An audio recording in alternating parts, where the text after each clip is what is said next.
everyone. It's Dave Barnett from the investlocalbook.com blog site.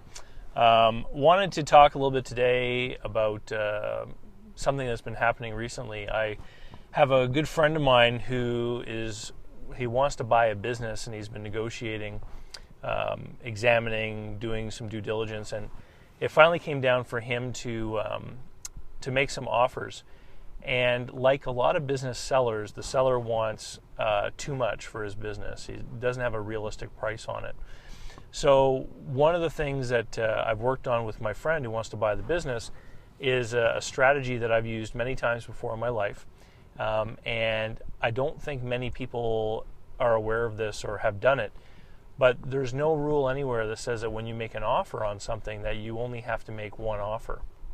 So what we did is we actually made 3 different offers, and I won't give specific numbers, because this is all confidential.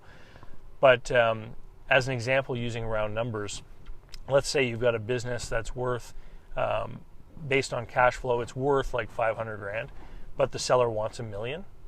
So what you do is you make 3 different offers. You make one offer for, $400,000, and it's a cash offer. So I'll buy your business for $400,000, and the second offer you make, and you'll get the $400,000 on closing day. And the second offer you make is for like $600,000 with, 400 and or maybe less, probably $350,000 down on closing day, and $150,000 over several years with vendor financing. And then the last offer, the third offer, was for $1 million, but it was $250,000 down and $750,000 at 2% interest over 10 years.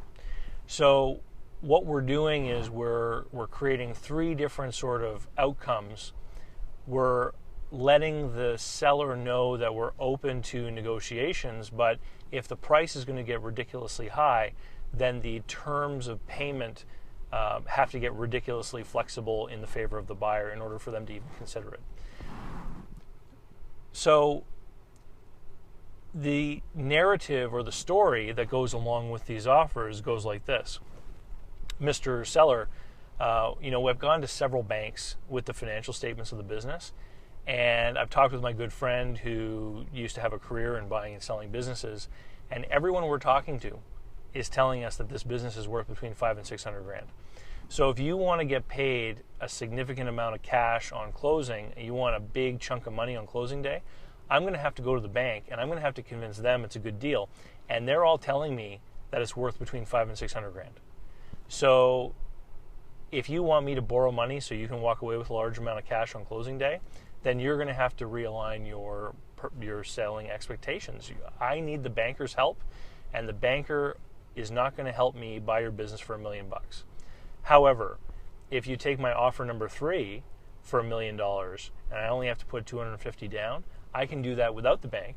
So it doesn't matter what the banker thinks.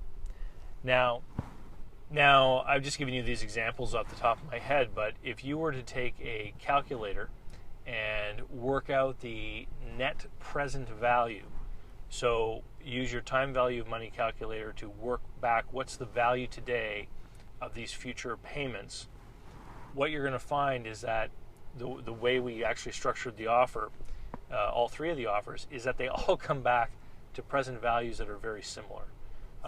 So from the buyer's point of view, he literally doesn't care which of the 3 offers the seller would accept. And he knows that the seller is likely going to counter one of them, and there will be a negotiation. But I've found in the past that it can be a useful tool to help dislodge someone from a fixed way of thinking. The seller is asking for $1 million, and he thinks that someone's going to come along and offer him, $700,000, and there's going to be a negotiation. But to be able to put an offer on the table right from the beginning at his asking price, it shows a willingness on the part of the buyer to work with him, but that a concession is going to be required in the flexibility of the terms of sale. It's like a house, Would you buy a house that was overpriced, by 25%? So a $100,000 house, and I say, look, I'll sell it to you for $125,000.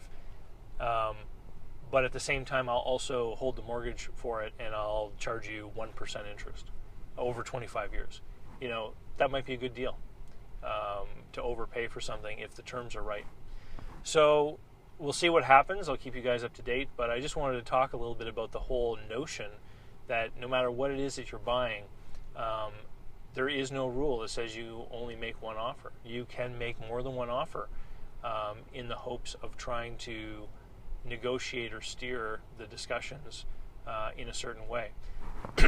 And set the expectation that if he wants his price, he's going to have to meet your terms.